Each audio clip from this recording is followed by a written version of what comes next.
Xin chào quý anh chị và các bạn.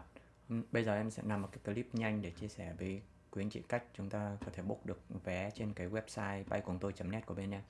Đầu tiên thì các anh chị từ Google thì truy cập cho em cái tên miền là baykungtoi.net như này. Đó, thì nó sẽ dẫn tới cái website này.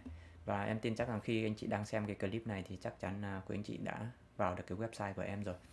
Và đầu tiên ấy, thì ở trên cái thanh tìm kiếm này, quý anh chị chọn cho em là khứ hồi hay là một chiều. Nếu mà quý anh chị bay khứ hồi thì để khứ hồi, còn nếu một chiều thì để một chiều thôi nhé.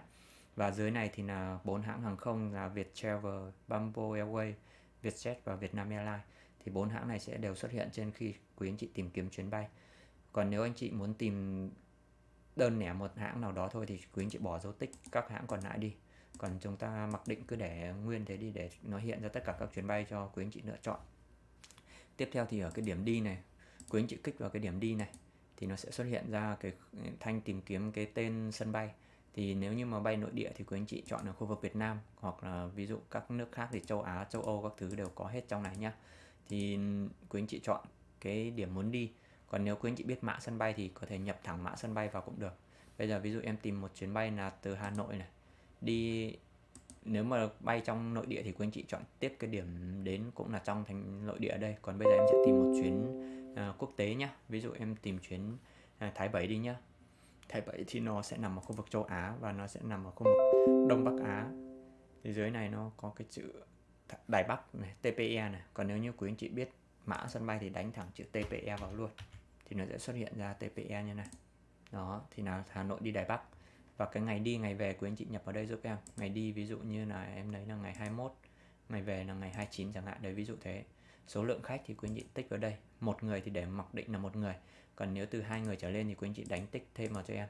Còn nếu như mà có thêm em bé trên 2 tuổi tới dưới 12 tuổi ấy, thì là quý anh chị cộng ở phía dưới này, từ 2 tuổi tới 12 tuổi này. Đấy.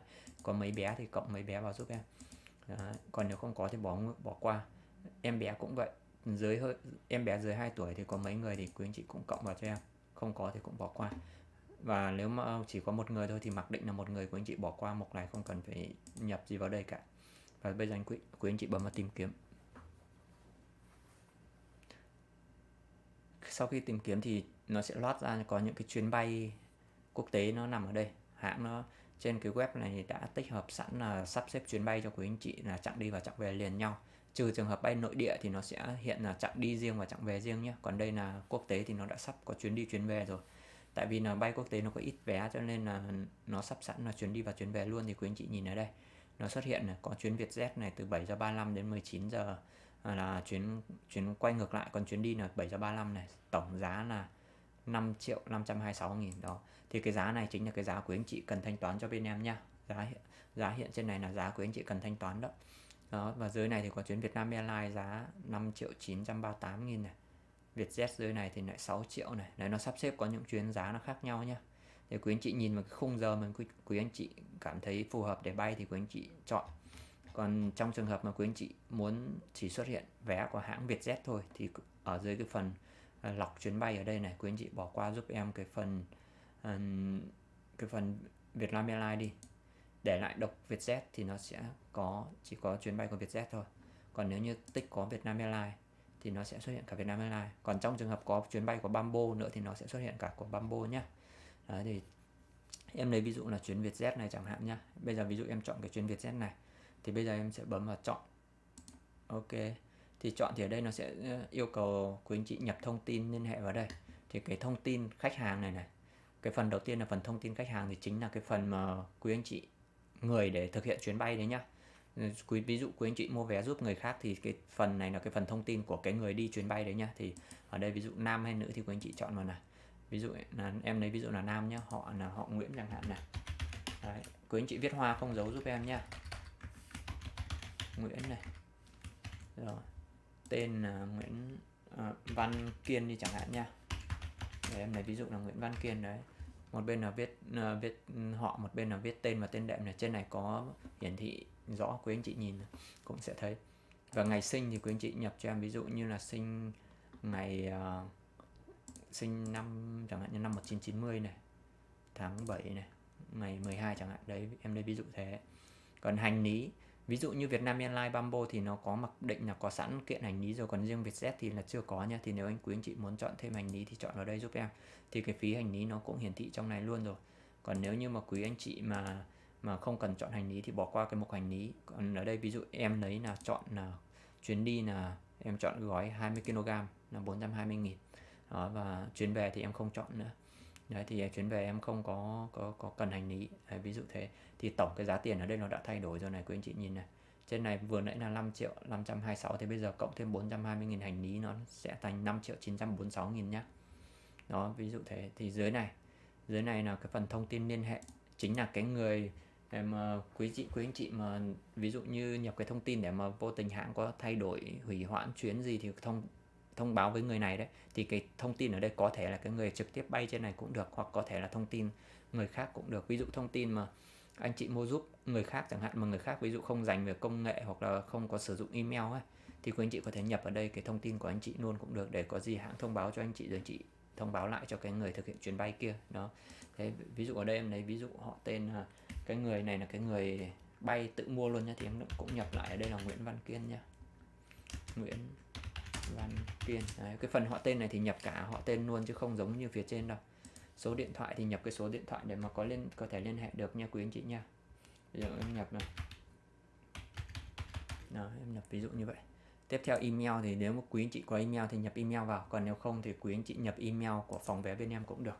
Thì quý anh chị nhập là vé máy bay tới Nga gmail.com. Đấy, ví dụ như vậy. Thì có gì thì hãng sẽ thông báo về cái email này và cái số điện thoại này. Đó. Rồi tiếp theo cái phần xuất hóa đơn, quý anh chị có thể nếu yêu cầu xuất hóa đơn thì tích vào, thì bên em sẽ tiến hành, và quý anh chị sẽ cần phải nhập đầy đủ các thông tin ở đây nhá, thì bên em mới tiến hành xuất hóa đơn cho quý anh chị được nhá. Còn nếu mặc định không cần hóa đơn thì quý anh chị bỏ qua mục này, không nhất thiết phải đánh vào nhá. Nếu mà trường hợp quý anh chị cần báo thuế thì mới cần hóa đơn, còn bình thường thì bỏ qua mục xuất hóa đơn cũng được. Tiếp theo nữa, hình thức thanh toán thì có thể là lựa chọn bằng thanh toán tại văn phòng hoặc thanh toán tại ngân hàng giúp em nhé. Đấy, nếu quý anh chị thanh toán bằng hình thức nào thì tích chọn. Còn bây giờ thông thường là chuyển khoản ngân hàng rồi thì quý anh chị tích chọn chuyển khoản ngân hàng. Đấy, sau khi quý anh chị đã chọn xong rồi, kiểm tra lại thông tin giúp em xem có gì thay đổi không. Nếu như không có gì thay đổi thì quý anh chị tích vào đặt chỗ giúp em. Đấy, và bây giờ nó sẽ hỏi lại một lần nữa là quý anh chị có chắc chắn đặt chuyến bay này không, thì quý anh chị tích vào đồng ý. Ok, chờ một lát để hệ thống xử lý thông tin là quý anh chị đã đặt vé thành công nhé. Đó. Ok, sau khi quý anh chị thấy là hãng nó đã đặt vé thành công rồi thì ở đây sẽ có cái mã đơn hàng này và cái mã đặt chỗ này quý anh chị này.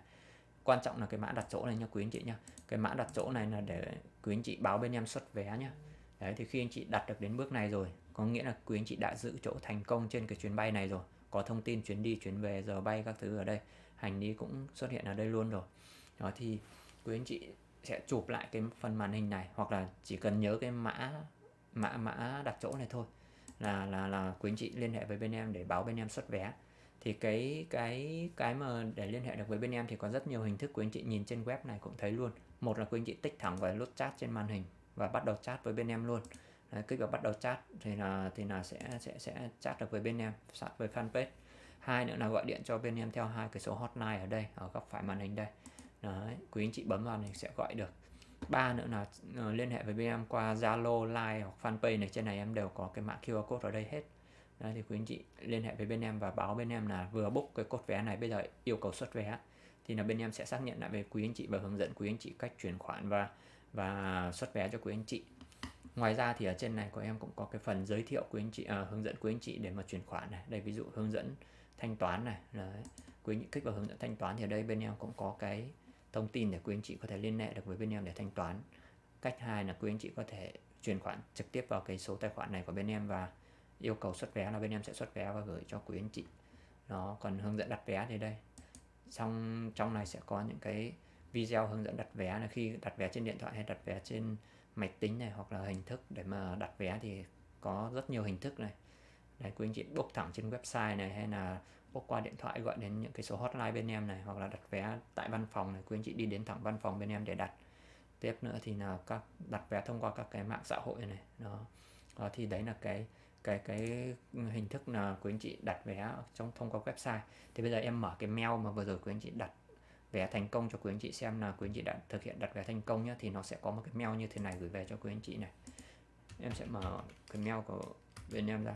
Tại vì vừa rồi là em nhập mail bên em cho nên là mail sẽ về bên em, còn nếu nào anh chị đặt thì quý anh chị sẽ đặt trên cái mail của quý anh chị. Rồi thì ở đây này, các quý anh chị sẽ nhận thấy có một cái thông báo này. Đấy, thông báo chuyến bay này, đại lý vé máy bay tới Nga này. Đấy, có mã đơn hàng này, rồi cái mã đặt chỗ này. Đấy, cái mail này là mail quý anh chị sẽ nhận được nha. Và sẽ có tổng cái giá tiền ở đây. Đó, tổng giá tiền ở đây, và yêu cầu quý anh chị thanh toán trước giờ nào đấy là cái mã đặt chỗ mới có tác dụng nha, còn nếu không là mã sẽ bị hủy nhá. Đấy, thông tin liên hệ thì có cái vừa nãy chúng ta nhập là Nguyễn Văn Kiên này, thì đây có xuất hiện Nguyễn Văn Kiên số điện thoại này, thì bên em sẽ liên hệ với quý anh chị theo cái thông tin này. Đó, đấy là cái quy trình để mà đặt vé bên em thì nó là như vậy. Còn nếu mà quý anh chị đặt vé nội địa thì nó cũng sẽ tương tự nhá, thì em không nói lại nữa. Còn vé quốc tế nó là như vậy. Vé nội địa thì cũng tương tự, quý anh chị chọn điểm đến, điểm đi này, điểm đến này, rồi ngày đi ngày về và bấm tìm kiếm thì nó cũng sẽ xuất hiện ra những cái chuyến bay nội địa. Đấy, quý anh chị thấy không? Đấy, nó xuất hiện ra rất nhiều.